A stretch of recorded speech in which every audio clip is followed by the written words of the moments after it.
तो last topics में हम लोगों ने कई चीजें पढ़ ली थी 10 क्लास सेकंड चैप्टर में। जैसे फॉर एग्जांपल हम लोग पढ़ा था किसी भी कंडक्टर में जब भी करंट पास कराएंगे फौरन वो एक मैग्नेटिज्म पैदा करेगा, यानी उसमें मैग्नेटिक पावर उसमें आ जाएगी।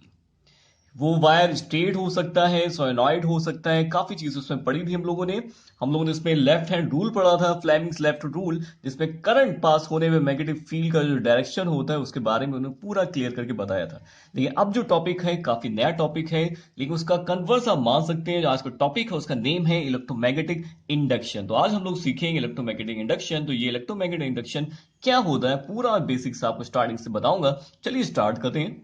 तो सबसे पहली बात आती है यहाँ पे इसकी जो डिफिनीशन क्या कह सकते हैं, किसके बारे में बेसिक पोर्शन जो है पहले बता देता हूँ। The production of the electricity from magnetism is called electromagnetic induction.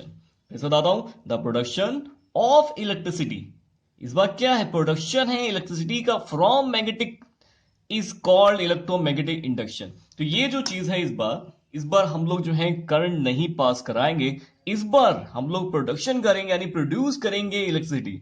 पहले क्या था, हम लोग करंट पास कराते थे किसी कंडक्टर में तो वहां पे मैग्नेटिक पावर प्रोड्यूस होती थी। लेकिन इस बार उसका कन्वर्स है, इस बार हम लोग करंट नहीं यूज करेंगे यानी कोई बैटरी यूज नहीं की जाएगी। इस बार हम लोग मैग्नेट यूज करेंगे और वायर यूज करेंगे, और उससे हम लोग इलेक्ट्रिसिटी प्रोड्यूस करेंगे। यानी जो जनरेटर होता है वो इसी प्रिंसिपल पे वर्क करता है। मीन्स वहां पे उसमें एक इंजन लगा होता है, इंजन रोटेट होता है, और साथ में वहां पे एक दूसरा पोर्शन होता है जिसका नाम मैग्नेट होता है, साथ में कॉइल्स होते हैं जिससे वहां पे इलेक्ट्रिसिटी प्रोड्यूस हो जाती है। तो पता ही है कि जनरेटर का वर्क क्या होता है, इलेक्ट्रिसिटी को जो है प्रोड्यूस करना।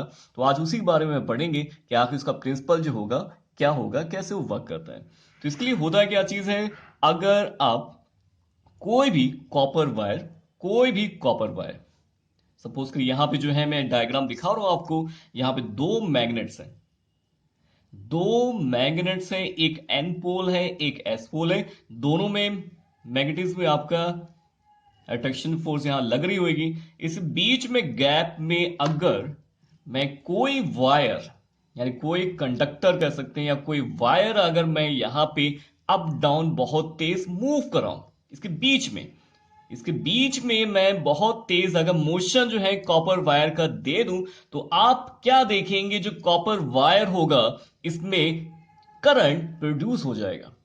इसी को बोलते हैं इलेक्ट्रोमैग्नेटिक इंडक्शन। तो याद रखिएगा, यहां पे जब मोशन होगा इस वायर का बिटवीन टू मैग्नेट्स, तो यहां पे करंट प्रोड्यूस होगा। उसी करंट के प्रोड्यूस होने को इलेक्ट्रोमैग्नेटिक इंडक्शन बोलते हैं। लेकिन ये याद रखिएगा, यहां पे जो मोशन होना चाहिए वो मैग्नेटिक फील्ड लाइंस के परपेंडिकुलर होना चाहिए। यानी मैग्नेटिक फील्ड लाइंस का डायरेक्शन कैसा होगा, हॉरिजॉन्टल होगा। और हम लोग जो मोशन कराएंगे उसमें उसके परपेंडिकुलर कराएंगे, यानी कि वो मैग्नेटिक फील्ड लाइंस क्रॉस होनी चाहिए।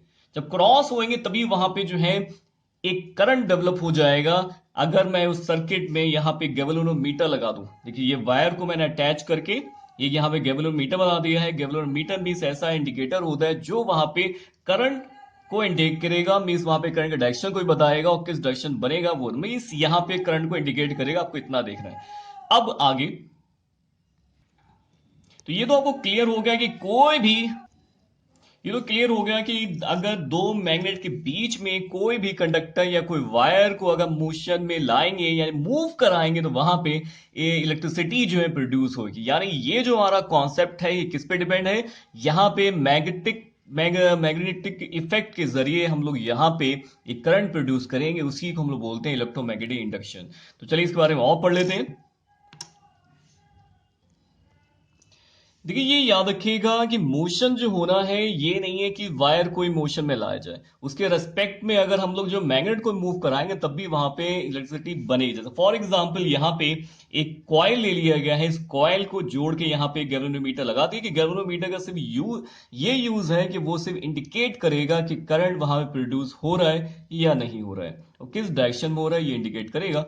अब यहाँ पे एक कॉइल में मैंने यहाँ पे मैग्नेट मूव करा हूं। देखिए यहाँ पे कॉइल मूव नहीं करा रहा हूं, यानी वायर को मूव नहीं करा रहे हैं, यहाँ पे सिर्फ मैग्नेट को मूव करा रहे हैं। बात एक ही है, कोई भी एक चीज अगर मूव होती है तो करंट वहां पे प्रोड्यूस होता है, चाहे वायर को मैं मूव करा दूं या फिर मैग्नेट को मूव करा दूं, मीन्स एक ही है, करंट वहां पे प्रोड्यूस होगा। अब अगर मैंने यहाँ पे जो है मैग्नेट को मूव कराया इनमें और फिर मैंने कराया यहाँ पे आउट में। दोनों कंडीशन में मोशन तो दोनों में हुआ है, दोनों में करंट भी डेवलप हुआ है, लेकिन याद रखिएगा मोशन के डायरेक्शन पे यहाँ पे करंट का डायरेक्शन भी डिपेंड होता है। मींस अगर मैंने मोशन का डायरेक्शन चेंज कर दिया तो यहाँ पे करंट का डायरेक्शन भी चेंज हो जाएगा। जैसे फॉर एग्जाम्पल देख रहे हो यहाँ पे जो आपके इंडिकेटर की जो सुई है यहाँ पे वो कैसे दिखा रही है, इस डायरेक्शन में करंट को दिखा रही है, अप में जा रहा है और ये डाउन में जा रहा है। तो यानी कि अगर हम लोग मोशन के डायरेक्शन को चेंज करेंगे तो मैग्नेटिक इफेक्ट की वजह से वहां पे मोशन की वजह से करंट का डायरेक्शन भी चेंज हो जाएगा। अब ये बात आती है कि हम लोग यहाँ पे जो करंट बना रहे हैं वो करंट की जो वैल्यू है किन किन चीजों पे डिपेंड होगी, वो दो चीजों पे डिपेंड होगी कि आखिर हम लोग यहाँ पे जो वायर है कितनी ज्यादा क्वांटिटी में ले रहे हैं और साथ में वहां पे मोशन हम लोग कितना तेज करा रहे हैं। जितना ज्यादा पावरफुल मैग्नेट लेंगे और जितना पावरफुल वहां पे हम लोग मोशन कराएंगे उतना ज्यादा पावरफुल वहां पे करंट डेवलप होगा। इसलिए हम लोग यहाँ पे कुछ चीजें लिख सकते हैं और याद कर सकते हैं। नीचे के कुछ टॉपिक्स हैं जो आप लिख लीजिएगा, ये दे रखे हैं यहाँ पे। The current is induced in the coil when it is move relative in the fixed magnet, यानी कि वायर मूव कर रहा है तब भी करंट बनेगा। सेकंड में current also induced in the fixed coil when a magnet is moved, यानी कि मैग्नेट को मूव कराएंगे तब भी वहां पे करंट वहां पे डेवलप होगा। लेकिन अगर कोई भी मूव नहीं करेगा करंट वहां पे डेवलप नहीं होना है। इसके बाद यहाँ पे बताया जा रहा है कि आखिर वहां पे करंट की जो वैल्यू अगर इंक्रीज करना चाहते हैं तो किस किस तरह से इंक्रीज कर सकते हैं। कॉइल बढ़ा सकते हैं, कोर बढ़ा सकते हैं, इंक्रीज करने से हम लोग अगर मैग्नेट की स्ट्रेंथ बढ़ा देंगे तब भी वहां पे करंट की वैल्यू चेंज हो जाएगी, मींस ज्यादा हो जाएगी। और साथ में अगर स्पीड अगर हम लोग जो रोटेशन की तेज कर देंगे तब भी वहां पे करंट हमारा ज्यादा प्रोड्यूस होगा। तो ये जो मेन टॉपिक्स है लिख लीजिएगा, आपके लिए इंपॉर्टेंट है। अब चलिए स्टार्ट करते हैं नेक्स्ट टॉपिक। तो ये तो अभी हम लोग ने सीख लिया कि किसी भी वायर को किसी मैग्नेटिक फील्ड में जाके अगर मूव कराएंगे तो वहां पे करंट वहां पे प्रोड्यूस होगा। तो यानी तीन चीजें हमारी यहाँ यूज हो रही हैं, एक तो वायर यूज हो रहा है, एक मैग्नेट यूज हो रहा है, मोशन यूज हो रहा है। इन तीनों में आपस में एक रिलेशन होगा। उस रिलेशन के बारे में यहाँ पे राइट हैंड रूल बताया जाएगा जिसका नाम है साइंटिस्ट का फ्लेमिंग्स राइट हैंड रूल। तो फ्लेमिंग राइट हैंड रूल यानी फ्लेमिंग ने अपने जो है एक्सपेरिमेंट में ये शो किया है कि आखिर तीनों चीजें आपस में कैसे रिलेटिव होती हैं, किसका कौन सा डायरेक्शन होता है। चलिए इसके बारे में पढ़ लेते हैं। तो इन्होंने जो बताया है राइट हैंड रूल, तो राइट हैंड मीन्स हम लोग राइट हैंड तो यूज करेंगे तो सामने क्लियर हो गया है। तो यानी कि अगर जो हम लोग राइट हैंड को कुछ इस तरह से फिंगर्स को और थंब को सेट कर लेंगे तो इसमें जो तीन फिंगर्स, दो फिंगर्स आ रहे हैं, थंब आ रहा है, तो तीनों चीजें आपस में परपेंडिकुलर होंगी। तो हर एक चीज किसी ना किसी चीज को इंडिकेट कर रही है। जो थंब होगा वो डायरेक्शन मोशन को रिप्रेजेंट करेगा कि मोशन का डायरेक्शन कैसा होगा, और साथ में ये फिंगर जो आपकी आएगी मैग्नेटिक फील्ड को रिप्रेजेंट करेगी, और ये वाली जो फिंगर होगी करंट को इंडिकेट करेगी कि आखिर करंट का डायरेक्शन कैसा वहां पे होना है। तो ये चीजें हैं आपको याद करनी है। इसके बारे में देखते हैं क्या क्या दे रखा है डिटेल में। In the according hold the thumb and the forefinger in the center finger of the hand, right hand at the right angle at the one another.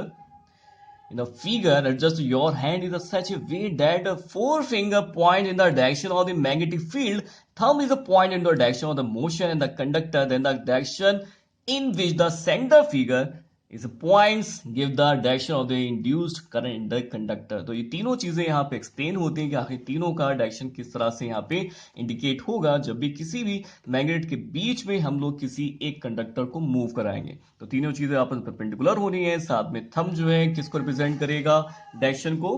Means ये चीज हमारी जो थंब होगा कैसा होगा, ये हुआ मोशन, ये हुआ मैग्नेटिक फील्ड और ये हुआ करंट। तो तीनों चीजें लिख लीजिएगा, इंपॉर्टेंट टॉपिक है आपके लिए। तो मिलते हैं नेक्स्ट वीडियो में नेक्स्ट टॉपिक के साथ, न्यू चैप्टर के साथ।